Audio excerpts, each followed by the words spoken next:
Good morning and welcome to Water Canada's webinar series. My name's Corinne Lentz and I'm the content director here at Actual Media.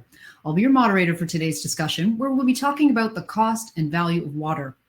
Right off the top, I'd like to thank Ultra Proven Solutions for sponsoring today's discussion. All right, so let me show you a little around the Crowdcast platform.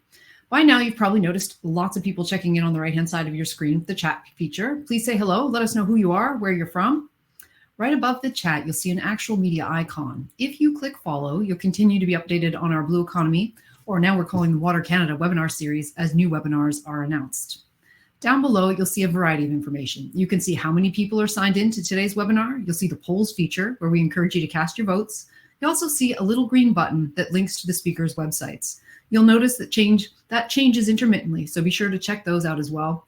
And most importantly is the Ask a Question feature. Don't be shy about becoming part of the conversation. We'll do our best to answer as many questions as possible where it makes sense in the conversation.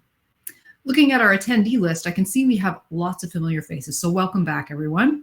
For those of you that are tuning in for your first Water Canada webinar, I do strongly encourage you to visit the Water Canada events page, and you can see recordings there of all the webinars we've done in the last 18 months or so.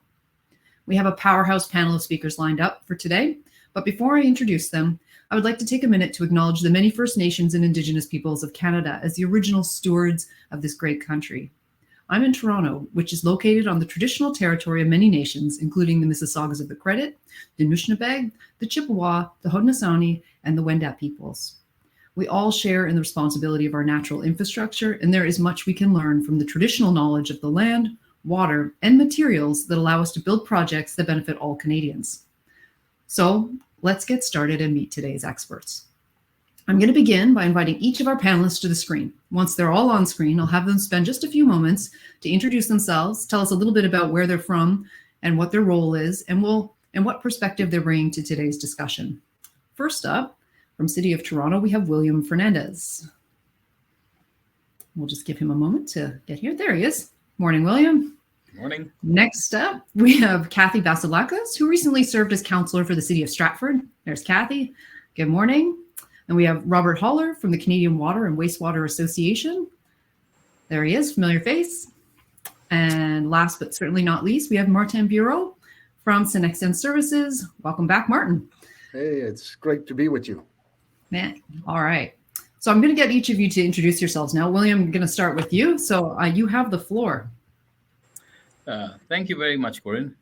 My name is William Fernandez. I'm the Director of Water Treatment and Supply with the City of Toronto, responsible for the 4 water treatment plants, pumping stations, elevated tanks, connected pipe in between. We produce about 1.2 billion liters of water every day and supply it to the residents of Toronto and the southern regions of York.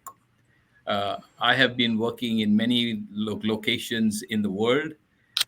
My final stop is in Toronto, I guess, as the Director of Water Treatment and Supply. I will now pass it on to Kathy. Kathy. Hand it over to Kathy. Good morning, everyone. My name is Kathy Vasilakis. I was a City of Stratford councillor for 8 years. I was chair for 4 years. I was chair of the Infrastructure, Transportation and Safety Committee, which included all of our water services, oversight of those. I also served on the Ontario Municipal Water Association for a number of years, and I was vice president. And more recently, I was part of their lead working group, which produced a position paper on lead service lines in Ontario and how to address them. Fantastic. Thank you. All right, Robert, you're up next. Hey, good morning, everyone. Yeah, it's Robert Holler, Executive Director of the Canadian Water and Wastewater Association, which is the national voice for our sector across Canada. We represent all the utilities in Canada to the federal government on everything that they're doing there. So whether you're a member or not, I'm speaking for you. So you should be a member. So find out crazy stuff I'm saying. And I came to this job after 20 years as a municipal leader, including CAO of small and medium-sized communities. Awesome. Thank you. All right, Martin. Well, first of all, it's an honor to be surrounded by such experts. My name is Martin Bureau. I'm Vice President Innovation at Synexen, and we develop water solutions. We go under the name Ultra Solutions, and we're sponsoring this event. My role is to identify and address the most challenging and most important issues that we're facing with water, focusing on preservation, protection, and solutions where you can protect or preserve. We've addressed water main renewal, leader in the world for that. Lead line services, done a lot of job with in Quebec and Ontario, as a matter of fact, with Toronto. And emerging contaminants, the most important of which being today PFAS, fluorine compounds that are threatening us. That'll be a pleasure to be with you today. Awesome. Thank you all. I think we are in for a lively discussion today. Our panel got together on Monday for a test session, and I can tell you that even then there was some lively debate. So let me set the scene a little bit for today's discussion. So after Walkerton, Ontario municipalities were tasked with ensuring their populations had access to clean, safe drinking water in a way that was financially sustainable. That this meant in order to protect people, they'd also be responsible for enforcing a program of increased costs for water usage, a trickle-down effect that some feel is not only warranted, but absolutely necessary in order to combat critical repair deferrals and ensure well-monitored water distribution, while others feel this unfairly targets vulnerable community members. We're here today to discuss how municipalities can ensure safe, equitable water delivery and treatment through a utility rate structure that's fair, but also provides the necessary funds for ongoing maintenance and operations. It is a lot to tackle for an hour, but let's start here. In Canada, we're surrounded by water, which makes it feel like water is free.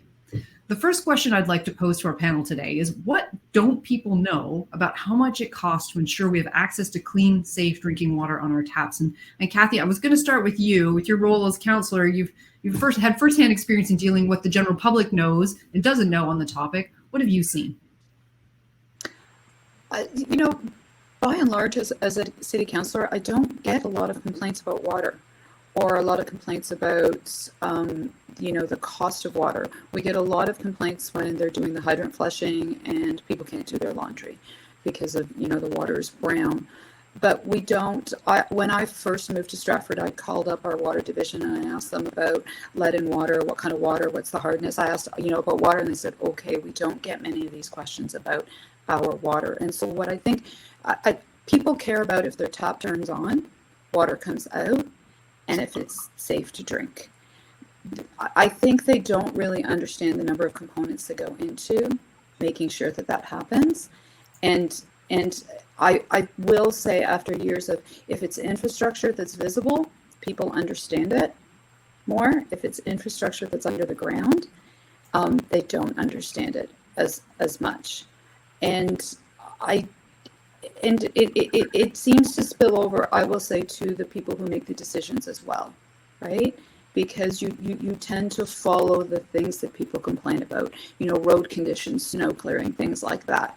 So it isn't so much that people don't know the value of water, they just simply don't understand, the complexity that goes into getting water to your tap, and also the complexity of the regulatory pieces and the paperwork and auditing that goes into ensuring that. So that's sort of my take on it. Fair enough. Robert, you look like you're nodding and you'd like to add something there. We've just, years in small municipalities, we always joke about something being as cheap as dirt. Well, dirt is so much more expensive than water. You should say cheap as water. Imagine a truckload of dirt and how much it costs to get to your house versus that much water treated, delivered, taken away. And people haven't seen that. It's been historically undervalued, historically underpriced, and it has taken us a decade or more, and William can probably speak better to that effort of getting water pricing up to where it needs to be, and the importance of moving the public along with you. So I was part of the RBC water survey for years and trying to get attitudes about water, and then we did a publication with Water Canada on public attitudes and how to move the public along with you, and the importance of them understanding that value before you can work on the pricing. Fair enough. Did you want to jump in, William? Yeah, let me start off by saying, yes, water is free. If you want to go down to the lake and put a bucket in and take water, or go to the river and draw water, it's free. What is not free is putting a treatment plant, putting pipes, uh, putting pumping stations, putting elevated tanks, and bringing the water to your house where you open the tap and you get water out. Clean, safe drinking water. That part cannot be free because somebody has to do the treatment, somebody has to put up the plant, and somebody has to pay for all that. Makes sense. Martin, I know you deal with a lot of municipalities as well. Yeah. Well, to ask your first question, people don't understand the value of water really, how much effort is put into the quality of that water, and quality with a big Q. People are surrounded by water in Canada, the Great Lakes, and we account for more than 20% of the world's fresh water, but we only have a mere 5 to 6% of the renewable resources of water. So then all that water we're seeing is actually taken for granted, and it's being threatened. The quality of the water in the Great Lakes, I wouldn't go drink everywhere. That's a real issue. So that water we take for granted is actually being uh, uh, impacted by all our activity, and there's no linkages between our tap and that impact, and that link should be, we're a capitalist world, it should be a cost. In Quebec, there's no tax on water, or it's almost hidden. Most taxpayers don't even look at that small line. And that line, in terms of quantity of dollars, is ridiculously low. So that needs to change. A statistic that strikes me: in August this year, 20 million Americans, so in the United States, did not have access to water. We're not talking some foreign country, we're talking real issues. 90 million didn't have had the threat to their water sources as well. So let alone the quality. Huge challenges ahead of us. So that value needs to be understood by the general public. And Walkerton, to close the loop on your example, was an eye opener in Canada, and it opened, our business, Robert's business for sure, and many others, because for the first time, at least that I know of, water became important. Makes sense. Well, we've talked a little bit about the value of water. Sorry, did you want to add something, Kathy? I was just going to say, Martin pointed out. I'm not sure if you can hear us, Kathy, but we're getting a note that's waiting for Kathy to reconnect. So I was being cited. yeah, what Martin's he's got some people. She's back. There she is. Sorry, I don't know what, it's windy here. I was just saying, Martin brought up a really good point, because people don't complain about their water bill in terms of their water usage. I do get complaints, and I will back it up, with the surcharge for the sewer. And so people value the clean water that comes out of their tap. I don't know if they often make that connection. And actually, Martin's comment reminded me, they don't make the connection of why they're getting charged a surcharge for what goes through our sewer system in the treatment plant. So that is an interesting connection. Very much, yeah. Yeah. Huge role required by all of us in order to educate the public. Every time, we have a doors open program in Ontario. Sometimes we'll let them into the water plant, the wastewater plant. Right, Kathy, are you open? Are you open? Have the screen open in two places? If you have the session open two places, that'll cause that echo. Sorry, go ahead, Robert. Yeah. So, we've done a lot on trying to educate the public on what it is we do. I forget where I was going on that. I'll come back to it. But yeah, it's just educating the public on what we're doing. We've tried to do comparisons of water rates with cable, telephone, internet, cigarettes. And I don't know why it doesn't resonate. People, as a right, and it's declared water as a right by the UN. But what does that mean? And getting it to your house and making it properly available. Did those 20 million in the US have access but not affordably, or were there connection problems. We have those in here in Canada with our First Nations, and proper availability of water. So.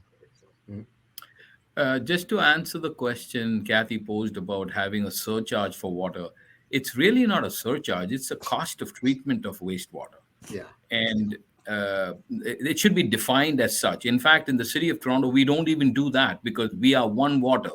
We charge one rate for water, wastewater, and stormwater all at one time.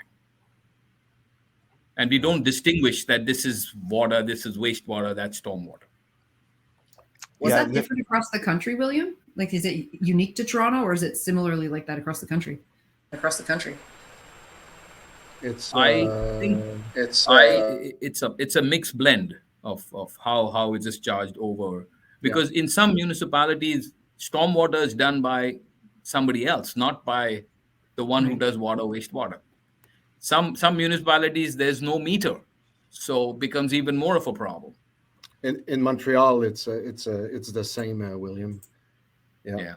What amazes me is to go to Costco and see people buy, tens and tens of small bottles of water because they trust it better, like they trust it more, which really is a nonsense. And they're paying for that quite a high price. So that's something that needs to be education will be very important there for sure. And that's what gets me. People complain about $1.50 for a liter of gas, but they are willing to pay $1.50 for a liter of water. And you're selling it for what, a thousandth of a cent? That liter? Exactly. Something like that? Yeah. That's nuts. Yeah, no, you'll see places like Halifax is a good example where they tried to introduce the new stormwater fee on top of their water and wastewater. And their first attempts didn't go as well until they got into the public education and tried to really explain why, and then offer incentives to reduce your stormwater. So a lot of our pricing ends up being incentivized to either get water efficiency use, to be more careful about the water you use, but then also how you're draining your property. And the more we're watching storms and climate related events, I think we're starting to appreciate stormwater management more and more now. So unfortunately, disasters getting us to understand the value of some of those hidden parts. Yeah. I'm going to cite the Water Canada Decade fact sheet. I love that quote. Climate crisis is a water crisis. You like it or not, we're going to be addressing water more and more. It's a fact of life that within not 10 years, in 1-2 years, California has controlled. You get fined like $1,000 fine for wetting out your lawn, for example. It's crazy. So it's going to change very, very, very rapidly. We have a question. Water may be a human right, but like William says, it's not free. Why don't politicians charge the true cost of water per cubic meter back to consumers? I think, can I start that one? Yeah, I was going to get you, William, because you speak to that as Toronto. And the I think because we as utilities have done a very poor job of not explaining the cost of water all these years. That's my personal belief. I think that we have not, when these plants were put in place and the pipes were put in the ground, pipes last for 100 years. So it was not explained that at some point in time in the future, these pipes are going to need replacement. And nobody put them, the cost was the cost of treatment, not the cost of treatment and replacement. And as a result, our state of good repair backlog started going higher and higher, and our reserves started to go lower and lower. The only way to fix that is to really charge the true cost of water to the consumer, which includes the cost of treatment and the cost of replacement. Fair enough. Kathy, go ahead. And if I may, this is not unusual to water. We did the same for roads, for other buildings, for other infrastructure, for hydro lines. Like this isn't unique to water. This backlog on infrastructure, asset management, and infrastructure deficit is massive across all of the, all of the services that municipalities provide. Part of it has to do with changing technology. Part of it has to do, I would say, with climate change. The sewer systems that were created 100 years ago are not sufficient for the climate that's changing. Water use in individuals, the number of, you could have 3 people in a house and 3 bathrooms, and water use changes, and how people have used water has changed dramatically, and we haven't kept up with those changes. Like there's a societal change in attitudes and use of water, and then there's like climate, and then there's an inability of decision makers to think about things like asset management and long-term replacement. So it's like everything else. It's very, very complicated, and water has to be taken in. Water as a service has to be taken in the context of all of the other services that municipalities have to provide. Today, to complete on that, Montreal announced its budget actually yesterday, and there's a tax increase without surprise due to the inflation. And but what Montreal has been doing quite nicely over the years is to have their report on water, what they do, how much they invest, in what specifically. You can almost go to the street in that report, and then you see the benefits in terms of water loss, which still are important, like too important, but still decreasing significantly. So in an asset management plan, as politicians, decision makers, public decision makers, investments are shown that and they have an effect that makes sense. If that's the right way to approach it. A few years back in Ireland, they wanted to increase the water tax rate significantly, but the government could not even answer how much water they lose in the system, and the answer was astonishingly high. It was like 40-something%. So don't quote me on this, but it's about they were losing half of their water more or less. So you can't tell people I'm gonna raise your taxes because I can't fix my problems. So that fixing, which Toronto does marvelously well, is the way to go. Long-term asset management communicated to the public. Well, I want to put a quick plug in there for a report we did at CWWA we released last year, and it's for utility leaders, any of you watching today. And it was called Towards a Sustainable Utility, and a big section in there on the guidance document on full cost pricing.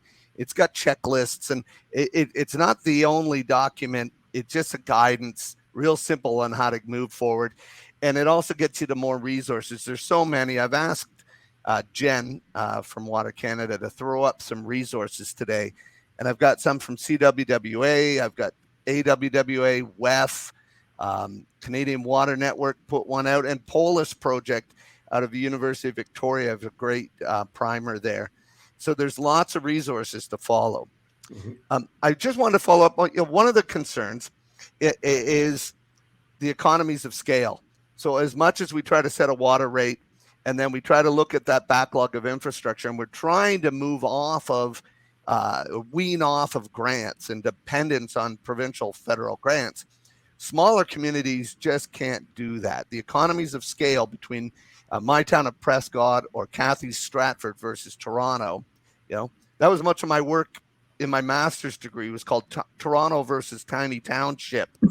And it was a real place in Ontario, and tried to compare how policies work in Toronto and how they might work in a smaller community. And that's where a lot of our problems exist. And we need access to, consistent, reliable funding to get or address that backlog. And then we can try to get sustainable and long-term. Perfect. Kathy, go ahead. There's equity. I wanted to talk a little. Oh. There you go. It keeps cutting out on me, and I'm not doing anything, so I don't know why that's You're good. happening. My Right. apologies. I'm going Okay. to talk about You're good. equity for individuals who are paying for water, because that's a huge issue within your community, right? It does, you know, when you say that water should be 100% user pay, then you're actually downloading it onto the most regressive of the tax bases, and also the most regressive system when it comes to having water rates for who's paying for it. But then also equity between communities, right? Because it's not just size of the community or the economies of scale. It's also what water goes into your system, what's the chemistry, what are the things that you need to add. We have naturally occurring fluoride in our water. We don't need to actually have that whole system in. Our water tends to be a little bit cheaper in Stratford because of that. There's a whole host of reasons why communities may have more or less, and yet water is a human right. And we have this sort of equalization system built into some of our other utilities like hydro or gas or air travel, train travel. We talked about that the other day, where you use, the economies of scale that you get from, let's say, the Windsor-Toronto corridor or Montreal corridor and via to subsidize others. But we don't have that same mindset when it comes to water as a resource. And so going on a wholly consumer model for water, when we have sort of a mixed model for a lot of our other utilities, is kind of interesting to me. It opens up a whole other question, but it's interesting to me. Kathy, just so you know, we are muting you when others are speaking because there's a bit of feedback. But so when you want to say something, just put your finger up and I'll advocate on your behalf and make sure you get in there, okay? Awesome. All right, where were we at, guys? Let's see. So when we get new regulations, in order for us to meet regulations, some of us can do it a lot easier than others. We've got the new wastewater effluent regulations we're trying to meet. And for some communities, it means minor tweaks. Others, it means a whole new treatment plant. In Cape Breton, I think it was working out to, $150,000 per household. Mhm. And you can't put that out to the households to make it practical. And so, greater assistance needs to come in order to address a lot of those. And it doesn't mean amalgamating everyone either. That doesn't solve it or address the topography and the geography that we're dealing with. A statistic about that, there's about 20% of all municipal wastewater that only has a primary treatment or no treatment at all in Canada. So 20% of all that water that is flowing into the environment is not treated or barely treated. And we see a lot of it, and it's the source of a lot of problem down the hole. Larger cities like those that were mentioned introduced tertiary treatment, not enough anymore, with the emerging contaminants, drugs that we find in the water, hormones. We'll have to address it one day or another because we're eating that back. So that's really where I guess we're repeating ourselves, but the education comes into play. Réseau Environnement in Quebec, and there's many other sources. I calculated a return on investment on every dollar that's spent by 172% profit on that dollar invested. So for each dollar invested, you get 172 back. I don't know many investments that are as profitable as this one. So we really ought to make those investments visible and explain why they're needed, because the climate is changing and it affects water 90% of the time at least. Okay, we have another question from the audience here. What are examples of municipalities in Canada that are doing a great job of or moving towards balancing affordability/equity with the true cost of water in their rate designs? So I'll start that one out. Okay. Let me first start with the concept of full recovery. About 15 years ago, the City of Toronto's state of good repair backlog. My light goes on with no movement, so I had to just take a little bit. Yeah. Uh, about 15 years ago, we did a document talking about what is the actual state of good repair backlog in the plants and in the stations and in the piping. And it was a huge number. We took that document to council and explained to council. I think this is the key. You need the decision makers to understand that we either do something now or we kick this problem down to our children and grandchildren. There are only two choices. The City of Toronto Council made a really good decision, and they increased water rates 9% every year for 9 years in a row. What that did is it increased our revenue to, and the clear promise to council was all that extra money is going to go into capital renewal, not into operations. So that was the one thing that council heard us and said, great, if you're going to put it in capital renew and replace, we are going to allow you to do that. So we increased our revenue and started putting money into capital. Our capital grew from $200 million a year. Today, we are at $1 billion a year. So our capital renewal has helped us now bring our state of good repair back into a little bit more of a better position. So that's on the capital. The second one was on equity. We also have a program within the City of Toronto that everybody is charged a rate, but for those who meet certain criteria, they can apply and get a reduced rate of 30%. So they can really pay 30%, 70% of the cost of the water if they meet certain requirements. So they have to submit an application, and then we can process their reduced cost. That's how we are handling it in the City of Toronto. Thank you. Kathy, did you want to jump in? I just want to make sure I give you a chance here. Well, I didn't know that for 9 years in a row you had that 9%. I wonder why the 9 and 9. But besides, it just sounded nice. 9 for 9, everything will be fine. Sometimes you wish things would be as simple as that. But I met some city officials at Houston Water in WIFTEC a few months back, and the director of the water engineering water over there was dealing with 1,000 water main breaks year to date, October 1st. So here goes all his budget. That's it. He doesn't have anything, any money, any time to do anything else. While doing that, he's paying probably 5 times more for the same fix.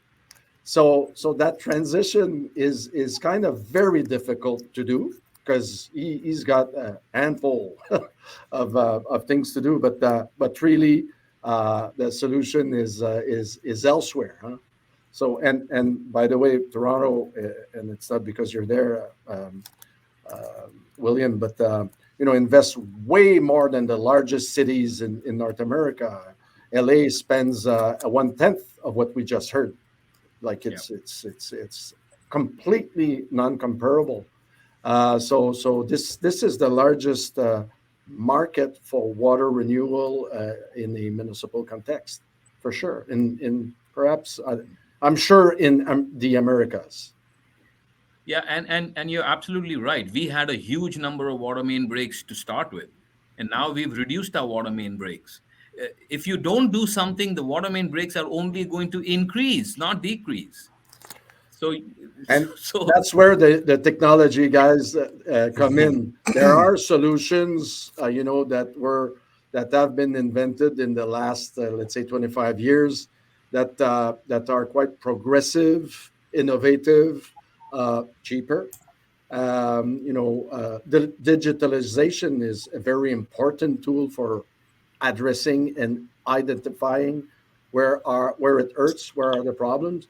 And then there's solution providers like us and others that provide great solutions. We can't just dig a street all the time because there's a water main break. There's tons of other ways to do that. And that goes to water treatment for your own service, William. Of course, not only replacement. But the one thing that strikes me is that when we go for tender, and I know it's a whole new subject, but when we go for tender, then innovation solution or innovative solutions are difficult to select because they're often unique. So we need a pilot demonstration and etc. But that's a cycle of at least 5 years of adoption. So people like Robert with cities like Toronto need to work together to sponsor this, showcase this, business case this as much as we can, and we're ready to help. Yeah, no, that's a whole other webinar, I think, and we get into affordability of what we're doing through the RFP process that values the higher cost, the better the percentage for engineering, or the acceptance of innovation, the role of the federal government with promotion of innovation, and the infrastructure bank as an innovation insurance. Those are all areas that we got to work on. But on that question, other there are so many governance models across Canada, and we've talked about that before. But that are doing well. Toronto, Waterloo. Then you've got places like Halifax that has a separate corporation, and it reports to a provincial regulator on setting their rates and making sure that things are seen properly. You've got a place like Edmonton that's created a corporation that not only serves their area, but then has become servicing other communities around Alberta, Saskatchewan, and even into the U.S., and is a profit center.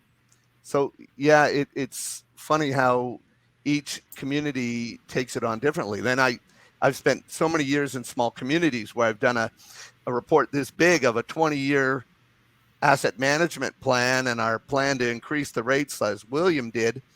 And I'm told by council, say, can you make a one-pager that just shows all the rates of all the towns around us and make sure our rate's the lowest? I'm like, yeah, okay, well, we're working on that. Us engineers tend to go too deep into the details. There's always that idea of synthesizing the message to 2 minutes. That's what the editors are for. Yeah. Kathy, I think you want to add something here. Go for it. Get Kathy unmuted. There we are.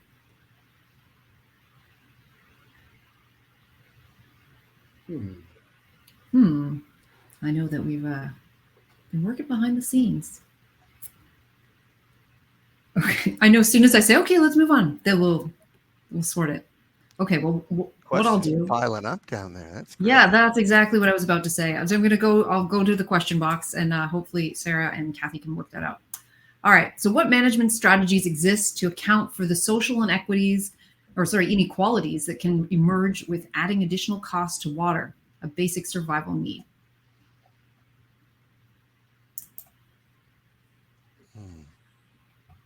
Tough question. Yeah. Shall I restate? Well, we restate it. Oh, you got it? No. Go for it. So, me Kathy's now? back. Sorry. I was just going to piggyback really quickly on what they said about technology, because smaller communities don't have taking a risk on sort of the newer technologies in a way, but also the cost.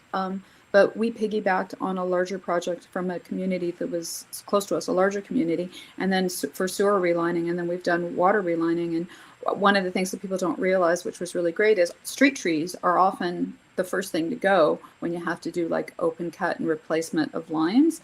And so it was a really great way to save trees. So that all this climate change mitigation and everything else, but it's not something a community the size of Stratford could have probably taken a chance on if we hadn't been able to sort of piggyback on another project from a larger community that allowed the cost of it to come down for us as well. So there's I think that when we talk about procurement, some joint procurement, some municipalities getting a little more creative in how they go out for projects would really help.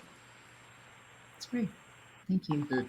To answer the previous question, I think when we raised the rates 9 for 9, that issue of equity and cost for people who couldn't afford came in, and as a result, the 30% was put into play.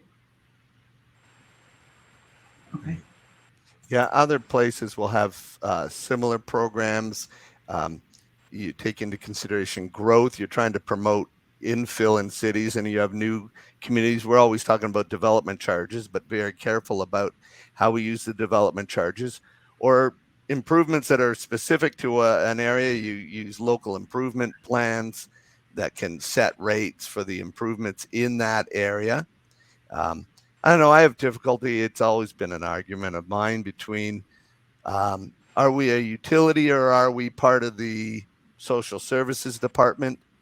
The other utilities, the phone and the cable and the gas, don't have a separate rate. They get assistance from income distribution programs at a provincial, federal level from income taxes to cover income inequalities. But we've, as a government, municipally supplied service, fall under trying to create a system within our own to be that social services assistance. It's a challenge for many communities. And you try to put that into sort of efficiency, conservation-minded price strategies as well when your costs are fixed and the water use. So a lot of places have developed fee structures that give you a bare minimum. So we set a low rate that's equal to everyone, and you'll get your set rate per month that we think is decent to get by on your basic right, and then everything above that works on a effective variable rate. We have a lot of questions, some really good stuff here too. So I'm gonna keep plowing through if you don't mind, terribly. All right. What are the primary limitations to municipalities successfully closing the infrastructure gap in the water sector? Is it political sentiment, lack of financial capacity, lack of knowledge, governance issues? What is it? Mm-hmm. Yeah, it's all of the above. And I think the first thing to start with is a state of good repair backlog. What do you truly need? And then you can define a financial structure to be able to take care of that state of good repair backlog. Then you can go to the decision makers and say, listen, here's what we need to do. Here's what the impacts are. We need to raise water rates. It's a stage process. Education is a part of it. And having the councillors understand that if we don't do things now, things are only going to get worse. There's a certain amount of trust that you need to build with the councillors, where what you say matters. And having gone through that with the City of Toronto, I can tell you it works really well. But this is a very important question they're asking. On the technology front, lack of knowledge and governance issues are definitely right up there. The known regular mainstream technologies are safer. These are conservative bodies of decision. So that's really an important point. And the governance issues, how money is attributed, how it's spent over a year instead of 10. How do you plan for a budget every year when it's meant to last at least 100 years? So that's really an important topic to address long term. I think William addressed it well. Yeah, and I would say that it's also a little bit of council training. I don't remember the statistic, but we were looking at it at the OMWA about what percentage of elected officials have taken even the basic standard of care training through Walkerton, and it's quite low.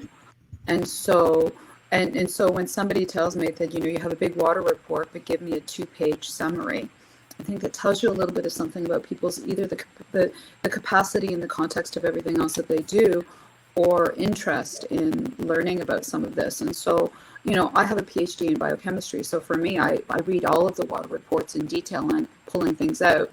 And, but I think part of it is also training for elected officials. And they're not just, and it goes back to their training on water, but then there's like roads, and then there's like all of the different pieces of what councillors are supposed to be doing. And in most municipalities in Ontario, they're part-time. They're part-time councillors. It's not a full-time job. And yet when you think about the complexity of even just the three water, right? The three wastewater, storm and water, the complexity of that alone is really quite high. So I think training of elected officials is a really key in this, and training in not just in also asset management. Like there's a whole piece of, I quite often, if I hear elected officials say, you should have the city budget should be like your home budget. You should, and as soon as someone says that, it's like, oh no, sort of back up. And there needs to be a lot of training around budgets and long-term planning and asset management, and that it just doesn't often happen.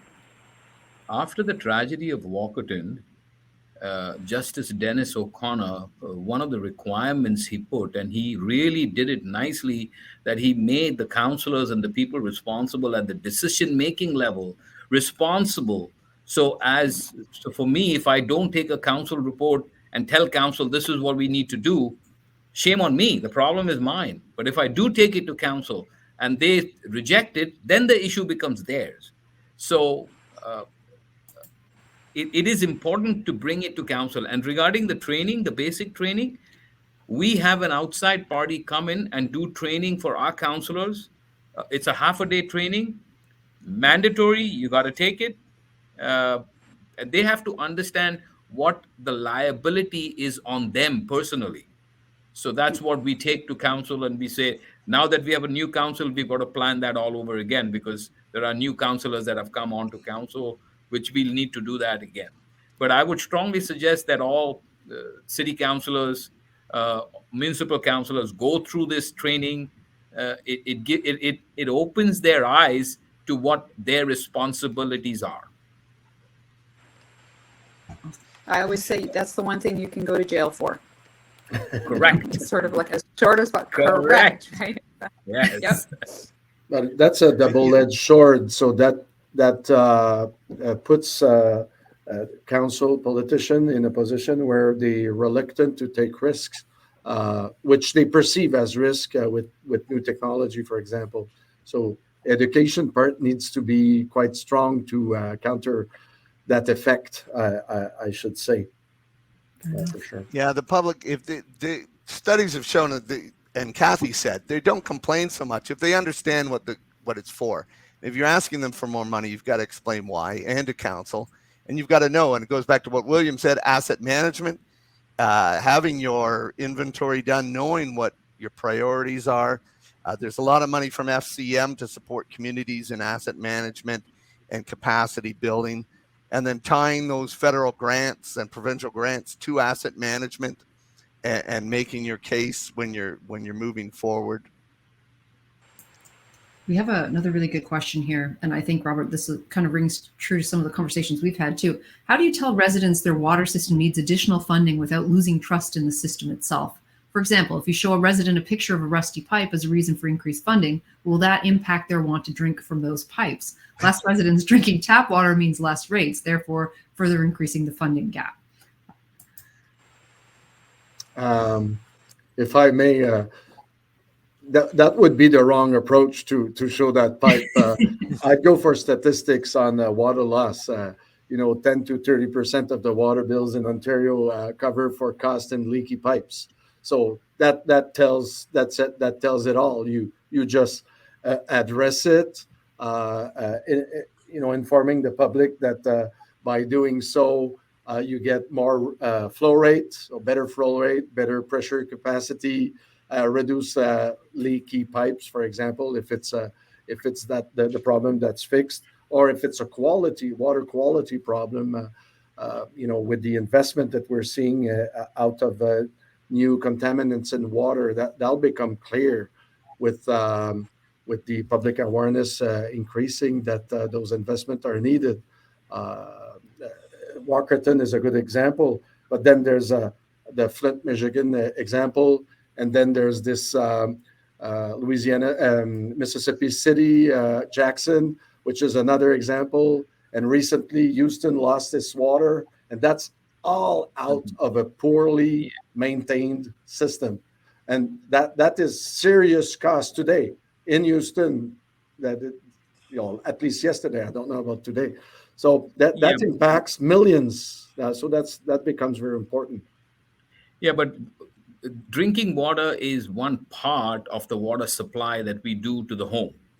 There is showers, there is washing in the sink, there's all kinds of things. So yeah, even if the homeowner wants to buy bottled water for drinking, there's a whole other set of water that you can't. You have to take it from the tap. And therefore so don't show them the brown pipe. I mean, unless somebody understands what brown water is.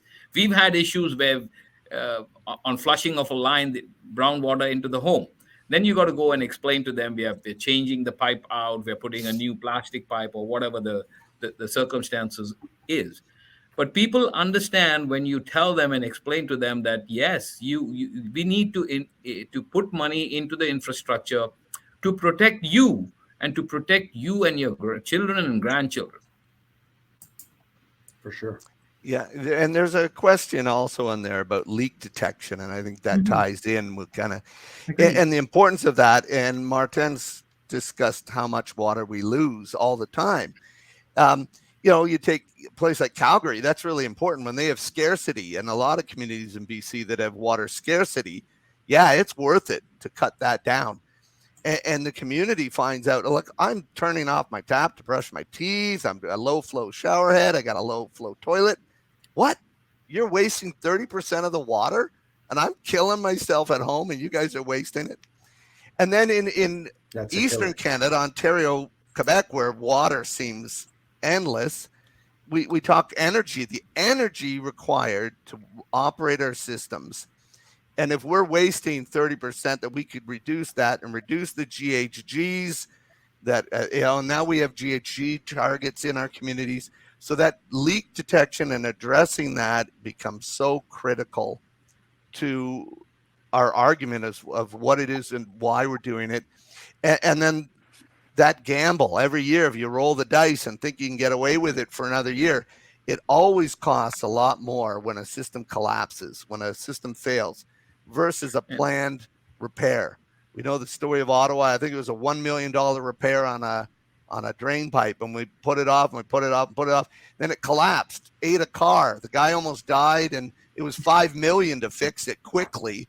Not to mention it shut off a third of the city, and they were sued by the local mall and everything that shut down a third of the city because of deferred maintenance.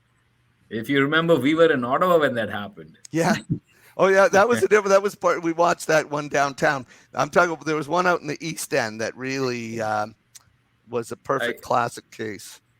I want to come back to the issue that Robert and Mark brought up about water loss. Water loss has, if you can curb water loss, it has a double benefit to you. Number one is in the cost of water, because that water is going down the drain. But more importantly, it pushes back your next expansion, because you've now recovered that much capacity, which you don't need to put another plant expansion, which is big money. So imagine. So you need to bring your water loss into some kind of you're always going to get water loss. It's never going to be zero. Try and bring it to as low as possible. Imagine if we could expand by 30% our capacity.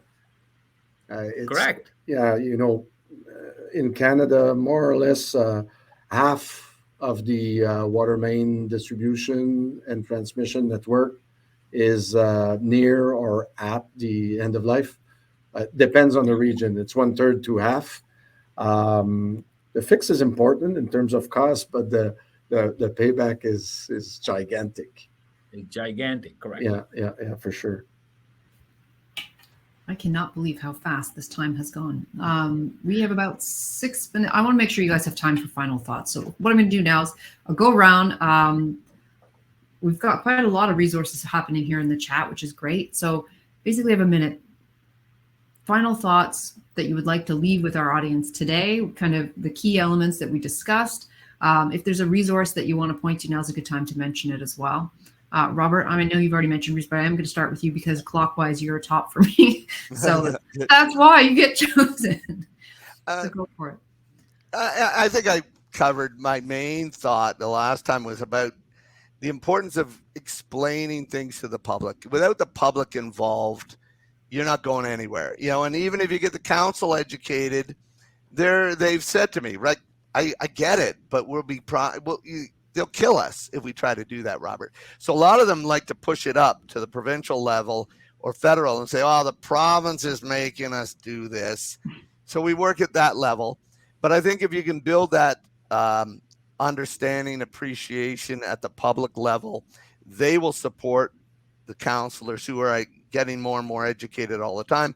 But they're only educated by the information that we can give them as utility experts, knowing our systems, knowing the priorities of what we have to do, and explaining those benefits that William said, that not only the reduced costs, but we've reduced expansion, and now we can put in that whole new Western development that we've been delaying.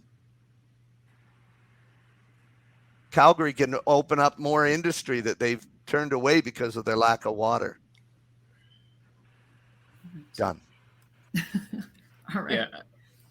Go ahead, William. You might as well go next. You look like you have something. Yeah, to I add just want to respond to also what Robert said. Go for it. I think it is very critical that we get the decision makers. The decision makers have been elected by people. And the decision makers are elected for a simple reason: to give them the best service possible. And so educating the decision makers and showing the decision makers what their responsibilities and what their risks are, once they recognize that, they can then tell the public what's going on. They can explain to the public that elected them why water rates are going up. Perfect. Thank you. Martin? Yeah, as a final thought, as I said in the introduction, while we're surrounded by water, this resources is not as large as we think. And while we have a lot of it compared to other countries, it's being threatened by climate change. Canada warms up twice as fast as the global warming rate. And a large part of those changes, 90% according to Canada Water Decade, affects water directly. Droughts, floodings, water quality, contamination. Remember that close to 500,000 Canadians don't have access to water today. 500,000, that's large. So while the value of that water is, in effect, the value of water right now is minimal. We don't pay for it, and therefore it has no value, and it's not cherished. But the cost, we heard about the $1.2 billion at Toronto, the cost is very, very high. So that equation need to be equalized. Value needs to equal to cost. Right now, it's far from that. So education, public awareness, in long-term investment is the way to go. Thank you, Martin. All right, Kathy, bring us home. So I was going to say, not being afraid to take on big challenges, I think, is something that I want to leave with. And I'm just going to, the lead service line issue is another one, sort of kind of like the elephant in the room. Quite often we're talking about water, but I think I'm going to go back. I was chair of the health unit board, so my background is in biochemistry and that field. And we proved with COVID that we can take on big problems and solve big problems if everybody sort of rows in the same direction. I think water, climate change, water, all of the issues with water are exactly like that. It is always less expensive if we deal with it now. And I don't, the sort of idea, is it the municipality, is it the province, is it the feds? It's all of the above with all, and the consumer, right? So my takeaway from all this is that anything complicated will have a complicated solution, but there's always a solution, and that it's also iterative. What we're going to do today might be a little different than what we're going to do 10 years from now because of technology or emerging threats or things that are different. And that the public should be okay with flexibility, right, in what we're doing. And I think that's something we don't do very well. Thank you so much. Go ahead, William. I just want to end on a positive note. Just talking about all these issues is fantastic because it brings to mind what we need to do for the future and how we need to go ahead with replacement of infrastructure, with reducing water loss, and with expanding, pushing the plant expansions down the road. Great comment, William. Yes, thank you. And thank you to all of our panelists. This has been incredibly informative. Thank you to all of you that tuned in. I'm so sorry we didn't get to all your questions. We have an embarrassment of riches in the questions today, but some really good questions. So thank you for that. It makes my job easier. But your interest and participation through the chat and through those questions does make these sessions a lot more fun, and this really brings a nice sense of community. Once again, thank you to Ultra Proven Solutions for sponsoring today's webinar. We wouldn't be able to host important discussions like this one without industry support. And thank you again for joining us today. Keep an eye peeled for the future Water Canada webinars, and we will see you next time.